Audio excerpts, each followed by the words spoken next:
Welcome back to another Explainer. Today, we're attempting something truly fascinating. We usually look at the law as this arena of pure logic, right? Facts, reason, the whole shebang. But today, we're going to peel that back and expose the messy, unconscious human psychology hiding underneath the robes and gavels. We're going to take a seemingly standard legal dispute and examine it strictly through a clinical, psychodynamic lens. So we're stepping entirely away from typical debates over legal precedents. Instead, we're looking at the invisible forces at play, the unconscious drives, the defense mechanisms, and the psychological projections that actually dictated the outcome.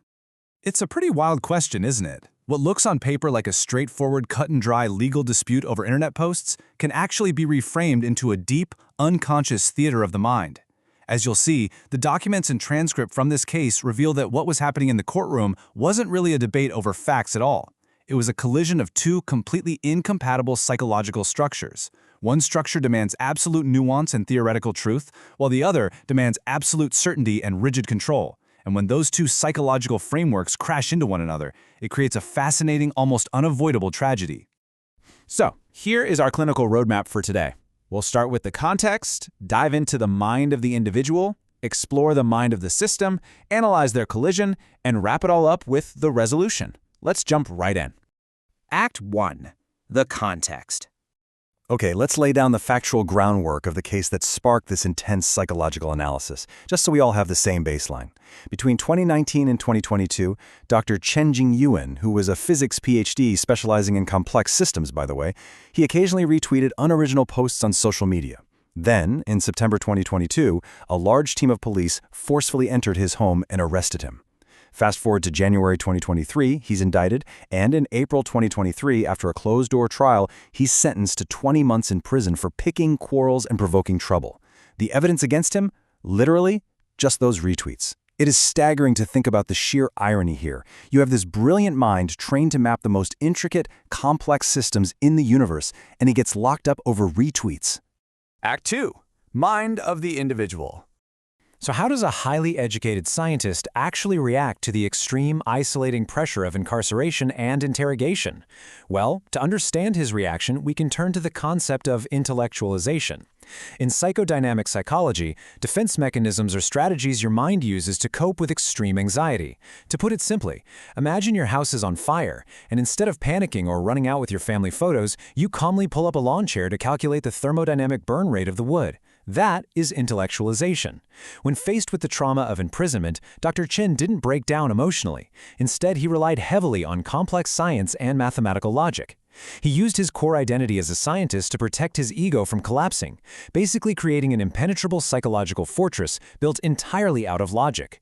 And this brings us to another highly mature defense mechanism at play here: sublimation. Sublimation is when you take intense, overwhelming emotional distress and channel it into something higher, something constructive. While in prison, Dr. Chen wrote this agonizing 20,000-word blood letter to defend himself. But get this, he didn't write a standard legal plea begging for mercy. Instead, he crafted passages comparing himself to a prisoner in Plato's cave, discussing the propagation speed of information in complex network topologies. In a truly wild twist of reality, he took a basic misdemeanor charge and fought it using advanced calculus. He completely sublimated his intense personal suffering into a high-level academic thesis. It wasn't just a legal defense, it was literally the mechanism he used to maintain his sanity. Synthesizing his psychological structure, a really clear picture emerges. Dr. Chen has a highly integrated ego and a strong reflective function, which means he is totally comfortable with the fact that human knowledge is inherently incomplete. He embraces ambiguity. But crucially, he's also driven by a strict, almost uncompromising scholar and martyr superego. In psychology, the superego is essentially your internal moral compass. His compass demands that he seek absolute truth, even if it brings him extreme physical suffering. Imagine your deepest, most fundamental identity being threatened. To Dr. Chen, compromising his scientific logic by pleading guilty to something he knew was theoretically unprovable, that would be a psychological death far worse than any physical imprisonment. Act 3. Mind of the system. Now, let's shift our focus to the other entity in this theater, the judicial system itself. According to the clinical assessment of this case, we have to treat the institution as its own psychological entity. Because, just like a person, a massive power structure can experience profound anxiety. Have you ever worked for a massive corporation that suddenly panicked over a minor PR issue and enacted incredibly rigid, draconian rules? That's institutional anxiety. It happens when a system is faced with information it can't easily categorize, or when it feels its underlying authority might be challenged. This systemic fear of chaos and loss of control drives the institution to make highly defensive judgments.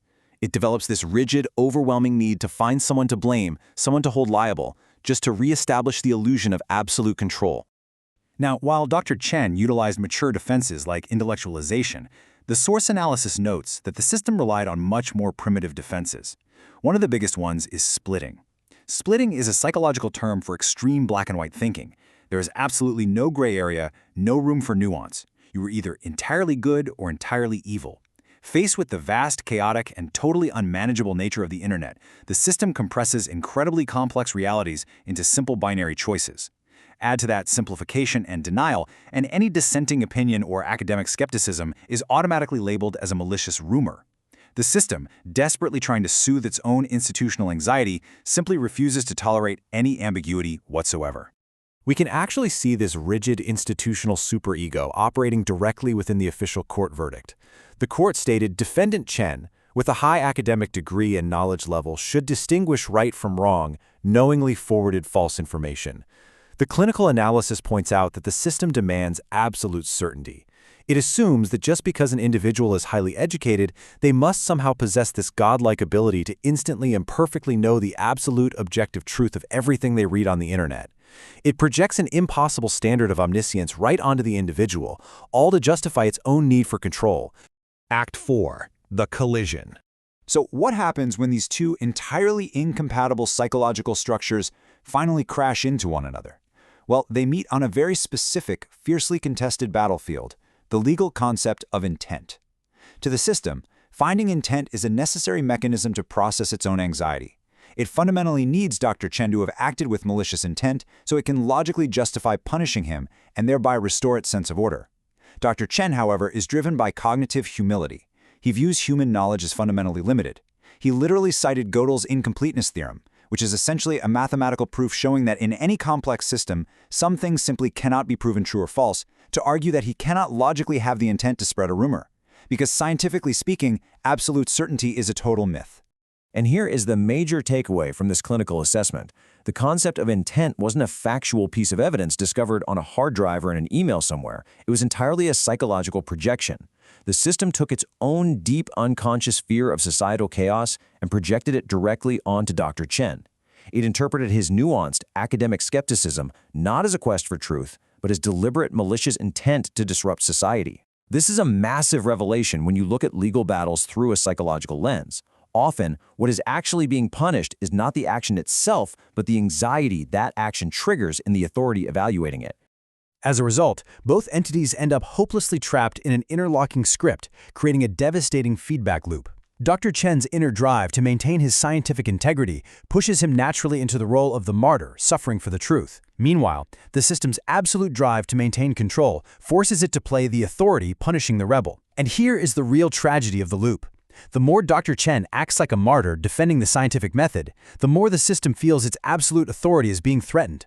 This forces the system to punish him even harder, which in turn only solidifies Dr. Chen's martyr identity. They are perfectly matched adversaries in a play neither consciously realizes they're performing. Act 5. The resolution.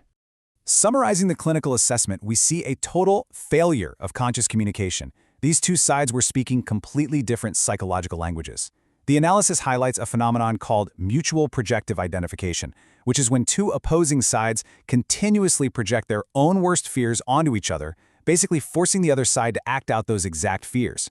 The system performed a rigid legal ritual to protect its authority from the chaos it feared, while the individual transformed a criminal trial into a defense of the scientific method to protect his mind from the irrationality he feared. At the end of the day, this was never simply a debate over the facts of a social media post. It was a deeply rooted, tragic lock-in of unconscious drives. So if a massive, powerful system, operates on the exact same unconscious fears and primitive defense mechanisms as a frightened individual. Can institutions ever actually achieve the psychological self-awareness needed to avoid these tragic collisions? It's a profound question about the limits of our own self-awareness and the hidden forces operating right beneath the surface of the bureaucracies that govern our lives. Thank you so much for joining me for this explainer. I really hope this deep dive equips you with a completely new psychological lens through which to view the conflicts and systems in the world around you. See you next time.